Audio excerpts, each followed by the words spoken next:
Good morning, all. Welcome to this morning's webinar. My name is Surur Modli, and in my presence this morning, we're fortunate to have our senior social worker, Jay Sheila Kuvriji. Before we start, let's commence with prayer.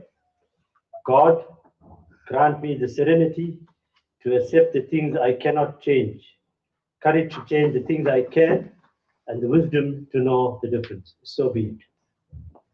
This morning's topic for discussion is recognizing stress, which is an absolute good topic taking into account it's COVID and people are actually stressing more than they should.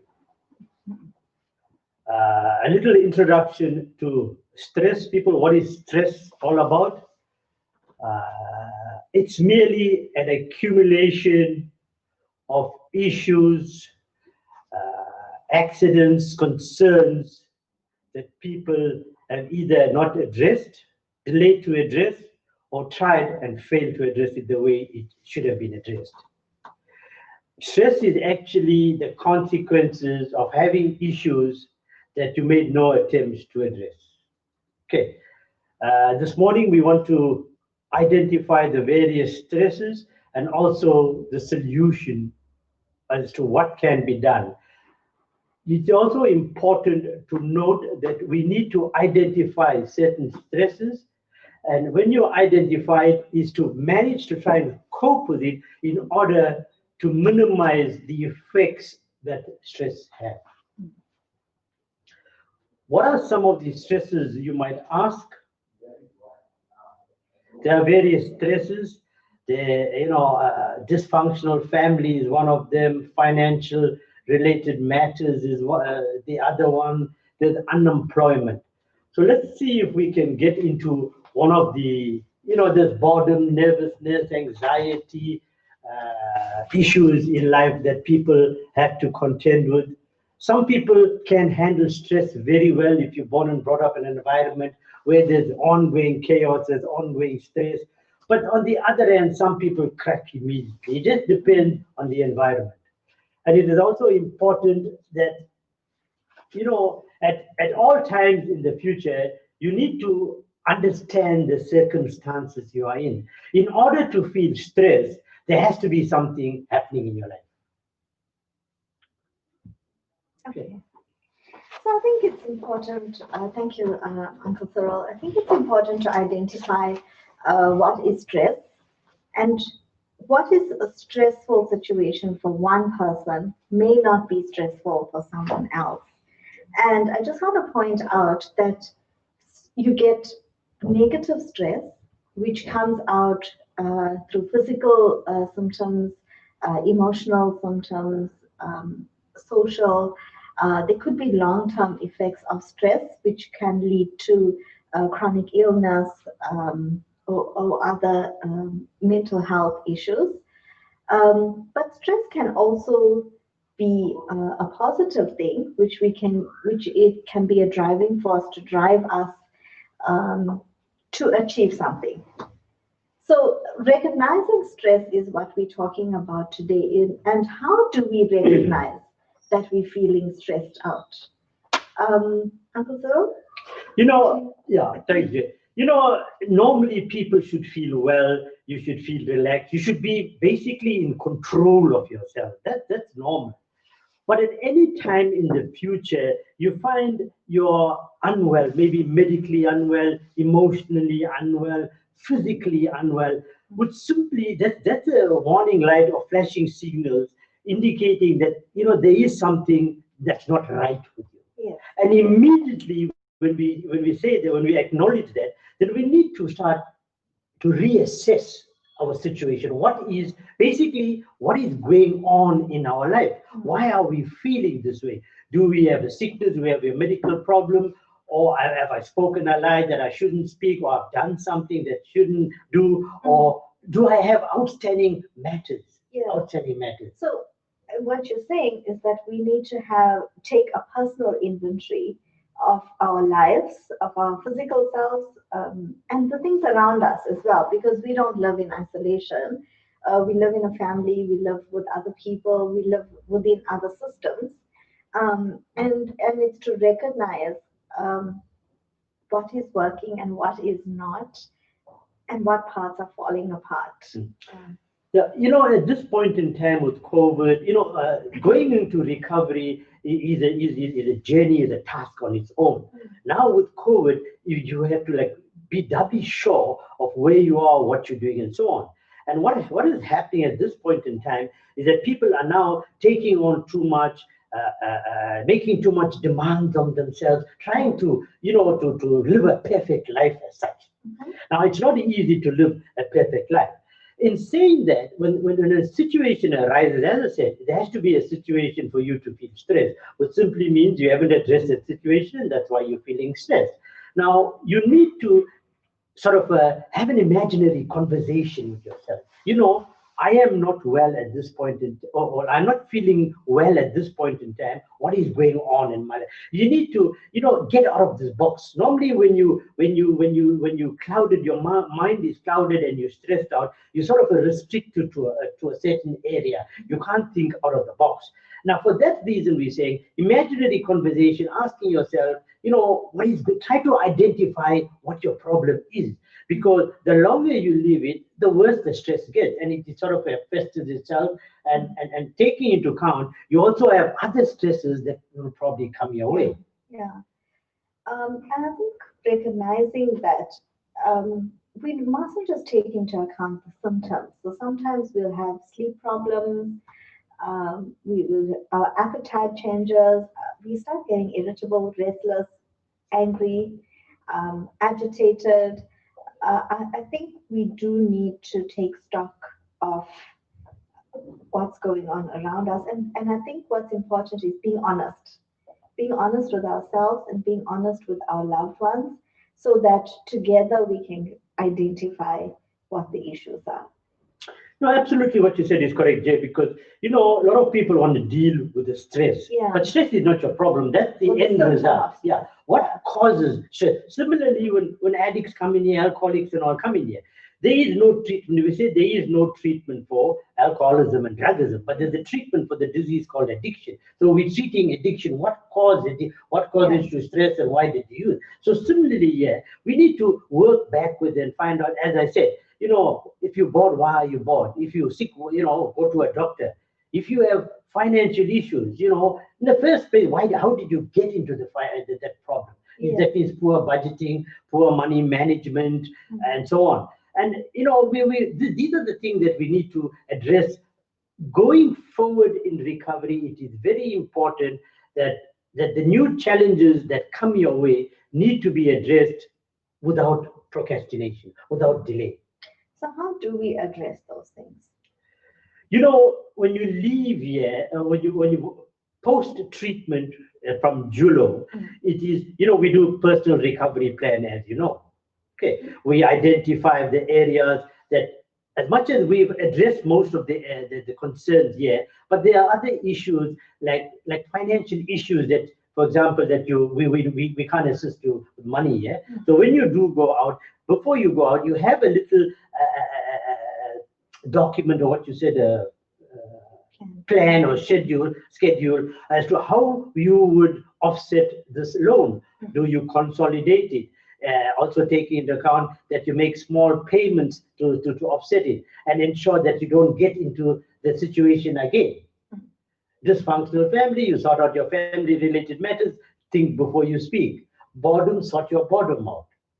Moodiness, why are you moody? Why are you angry? So, there's different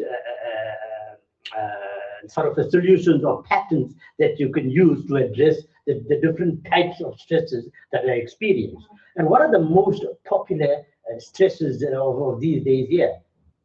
Finance.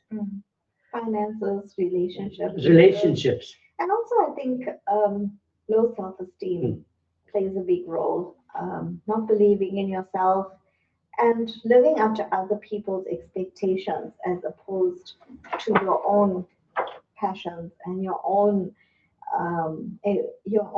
desire, your own legacy that you would like to leave behind. But I think just what you said previously, adding to that, I think communication is the key. Communication, prayer, and communication with yourself and your support system and your family. I think that's important in addressing these stressors. So, firstly, we need to identify what these stressors are. How do you know that it's creating stress for you? So, stress is actually an overwhelming feeling and a thought that's in your mind that occurs constantly. And it can become bigger if we do not deal with it. And we will notice symptoms within our bodies and emotions and external symptoms as well.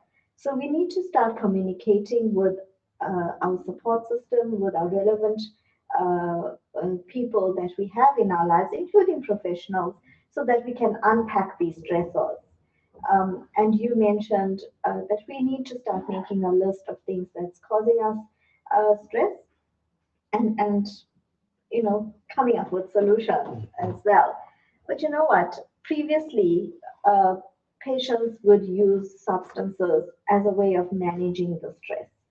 Now we need to find other ways of managing stress.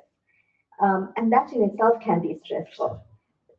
What's your view of that? Very important, as you said, how do you identify it? It's basically you can't manage your life. It upsets the management of your life. That is the first step. As I said, it makes you feel unwell. Yeah. But on the other end, moving forward, you need to have, as you said, a support group.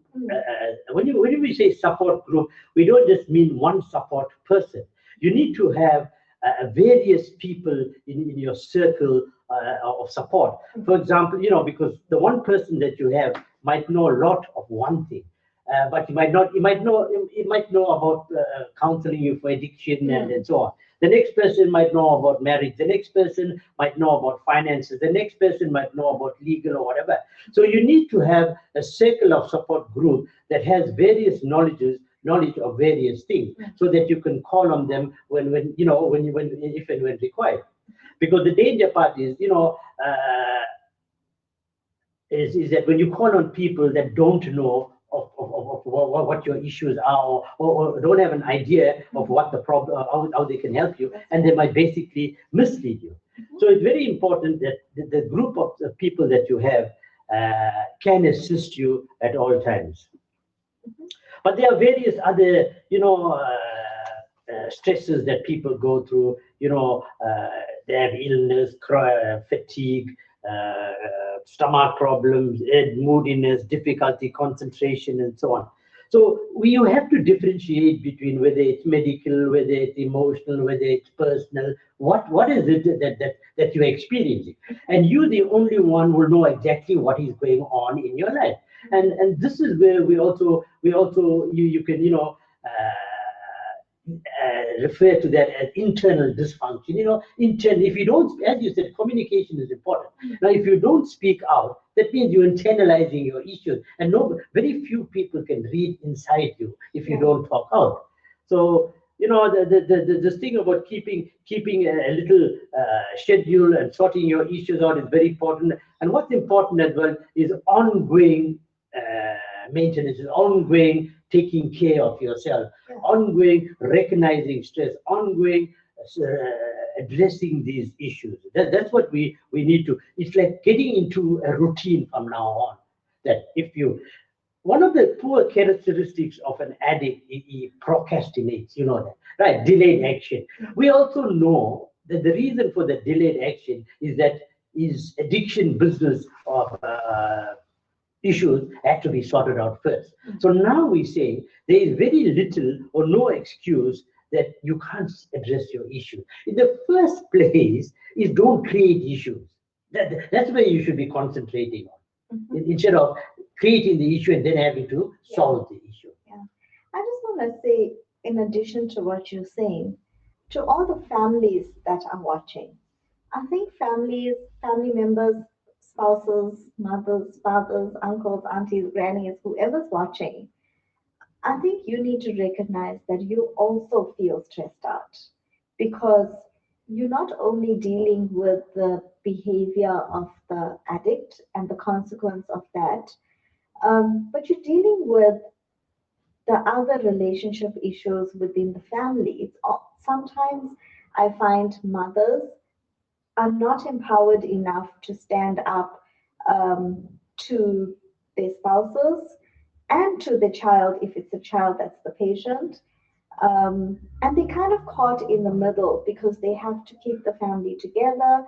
They have to be working. They have to do everything in order to lift the family up. But at the same time, you yourself are being creating that hole in your soul, and you yourself are falling down and collapsing. And I've noticed that so this week with majority of the mothers that I've spoken to, that they're actually not coping with life. And it's just a matter of time before they get diagnosed with chronic illness or collapse somewhere, or just not cope anymore. Um, because you're so busy trying to fix everyone else in the family, but you're not taking stock of yourself. And if you are not okay, how can you help someone else? Mm. This is something that was highlighted this week for me with a lot of families that I interacted with. And I just want to reiterate that you need to sort yourself out. You need to sort your issues out. Otherwise, you're going to be no good to anybody out there, including your children or spouses or whoever it is. Yeah, no, what Jay is saying, if you're a broken person, if you can't fix yourself up, don't expect to fix somebody else up. Yeah. But that seems to be the trend now. People who have their own issues are too eager to assist somebody else. Yeah. And when you do that, you're not giving your full 100% output to the person. Your full, Right. your Monty. That's right. And then you want to start defending Yeah. that person's Yeah. behavior just to minimize to minimize the guilt that you That feel. you carrying, that you're experiencing. Yeah. And it's a seed, this is why with families that we're talking about families, is that families got the burden of their own issues, they've got their own baggage that they need to tow along. They need to also address their issues, because you cannot not address your issues and try to help the patient or the person in recovery. Yeah. Because it is like a two-way. The patient that you're trying to help also got this thing in the mind that you can't sort your own problem out, but you're trying to solve my problem. So it's not going to work. So with stress, it's important that we discuss, we communicate, we chat about it, we openly chat about it, we openly ask for advice, we pray, meditate, breathe in, breathe out, take time off for yourself, listen to music, walk. Basically, we're saying take time off for yourself. Yeah, I think so. And I think part of taking time out is also taking time out from social media. Because I think sometimes social media can cause a lot of stress. For the children that are doing online schooling, I think they're a lot more on social media now than previously. And with lockdown, some people are working not full hours, or some people are not even working yet. Um, and social media, including television, radio, you can be bombarded with a lot of negative news about the virus, about the economy, about things that are going on around in the world, and it can become very depressing. So I think part of taking care of yourself is actually taking a break from screen time and social media, because that can also help to reduce the stress that can be created, and can come out through anxiety and just becoming paranoid. I find people I don't know if you found that people are just becoming so paranoid. And what you just said is, so true. Yeah. I haven't watched TV regarding this virus, COVID, President Cyril Ramaphosa's messages and so on. Because the mere fact that the numbers are escalating at such a pace, people will actually lose their lives looking at the numbers instead of actually losing their life through COVID. That's right. Yeah. Seriously. You feel more stressed out, actually. So, it's nothing wrong once in a while just to just to people and say, okay, now it's 5,300, there's 268,000 people affected. But that's not helping us, that's not helping the economy. All it does, as Jay said, it's just stressing us out. So we need to sort of balance things out. Yes, be up to date with the the numbers, but don't sit there and listen to because besides becoming depressing, it's becoming traumatizing. It is. And you just have to get a call that's one of your relatives passed on or something with COVID. Unfortunately, this is the times that we're living in. As much as it's hard to cope, but people, you have to cope. It is beyond our control. You have to cope. Put your mind and soul to it. As I said initially, in order, all you're doing is you've got an issue. Okay, you have not addressed that issue the way it should have been addressed, and now you're starting to stress. All you're doing is you're doubling your problems. You still got the issue, you still got the stress, and finally, when you can't handle your stress, you go to using. Using, you come back into a react. So one problem actually multiplies itself. Yeah, and we said, whichever way you do it, you need to start at least coping with it. Yeah. And I'm not going to say all, but most of these issues that I experienced living COVID and the other things is that they are within your control. It's just that you've been a little naughty. You've been a little irresponsible, should I say, and you neglected these duties or these responsibilities. And as I said before, instead of letting it go to stage 2 and 3, stop it down in stage 1. What is going on in your life? Correct. Any questions, Jonathan? No questions yet. I'm glad to see that a lot of new families are logging in. Yeah. So it's a good thing. Okay. So I think this is just for the new families as well, that this is what rehab is about. It's not only about stopping the substance, but dealing with the root causes behind that. And very often it's the stresses that push us to using the substance or the effects of it, just to try and feel okay, just to try and feel normal. And that's what we try to do, is talk about the family dynamics, relationships, even your issues with regards to yourself and spirituality and all of that, because that is what leads to substance use. Jay, you're quite right in what you just said, Jay, because one of the things that we do at Julo is to change your mindset and change the routine that you have been in. When it comes to stresses, it is important that patients and families need to know that these stresses will come back. They have not disappeared forever. Correct. And the sad reality is, in a person that is in good recovery, even when he experiences any of these stresses, is the stinking thinking, the quickest way out, the quickest decision that comes to his mind is to use again. So this is what we're trying to avoid, is that identify it, but take another route in order to resolve these issues.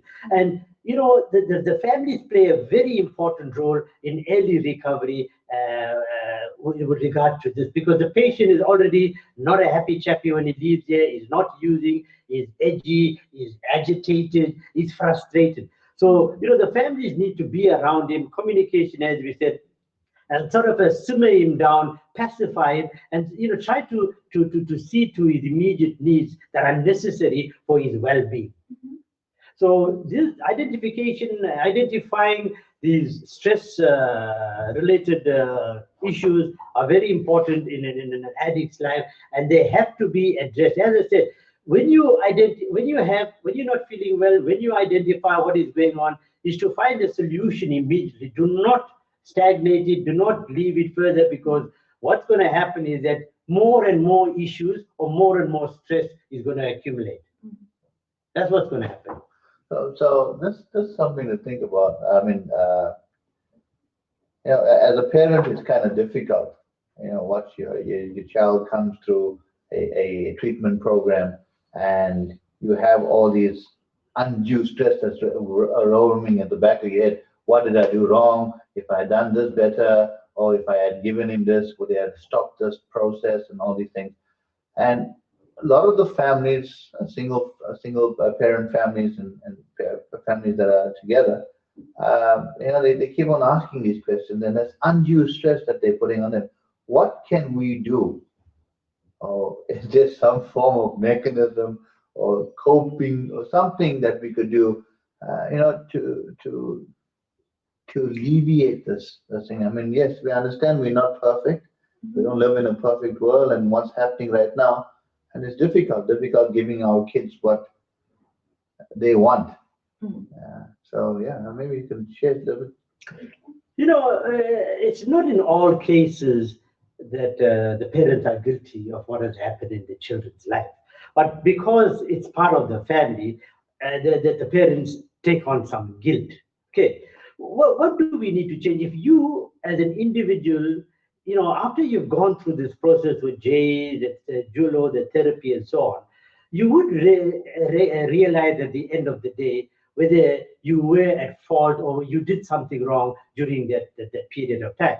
And my best advice that I normally give to both the sides are confused, or whether and both the sides are each other's heads for what has happened. We always blame the other person. We're not prepared to accept defeat. So my best bet is, if for the patients especially, is for 3 months at least, stay clean, stay out of trouble, listen to reasonable request, and then only you'll be able to establish whether you cuckoos or the other person is cuckoo. Simple. Because we do have families that are full of chaos. They're chaotic. They're addicted to chaos. They can't stand to see everything going on fine, because then they all of a sudden it's a different lifestyle. And patients are also reminded in session that when at home, that is why I'm saying at home, you will know your families are going to miss this fun that they experience. Giving out money, dancing, singing, smiling, doing all sorts of weird things. So your families are going to be happy for a certain period of time, and then after that, life is going to say, what happened now? We had this one case here where this lady brought her husband here. He was drinking too much, and he was making too much noise at night. So he came into Julo program, put him right, went back home, and then she phoned to say that, I think the surgery that you all did went wrong. So we asked, what surgery? She reckoned, no, I sent him there for drinking, but looks like they took his voice box out. No. So we were concerned because the reason for bringing him here was he's drinking and making noise. Now he came back home, he's not drinking and not making noise. So what is your problem? So which means the family is a problem. So, but it has to be discussed and give and take. And if you acknowledge that you have certain improvements to make in your life, so be it. It's only a matter of change, and people are fear of change. Change is an opportunity for you to sometimes progress, and if it doesn't work, then you go back to where you were. So Jay, this to you. If I'm going through a stressful situation, what can I do as an immediate, just to pacify that situation now, just before we close? What would you recommend? What would you suggest? You mean physically? Yeah, physically. I'm going to a pretty high stressful situation or scenario right now. Yeah, I think, we need to find strategies to take 2 steps back to be able to think properly. Because when we're feeling overwhelmed and stressed out, we're not thinking properly. We're not thinking clearly. So I think the first thing we need to do to be able to take the 2 steps back is actually focus on your breathing. There's a 4-4-6 strategy that I learned some time ago, which works really nice to get your focus and your thoughts back. So breathe in to the count of 4, hold your breath to the count of doing it, and hold your breath to the count of 4, and exhale through your mouth to the count of 6. So breathe in to the count of 4, 2, 3, 4. Hold your breath to the count of 4, and exhale to the count of 6. You physically find yourself calming down. And then you say the serenity prayer or any prayer, just to be able to start thinking properly, and then come back to the drawing board as to what is the problem. And I think what's important is identifying, is it something within my control? Is it something I can change? If it isn't, I need to find a way to let go of it because there's some things that I can't change. The past is something I can't bring back. Parents, a note to all the families, you did the best that you could.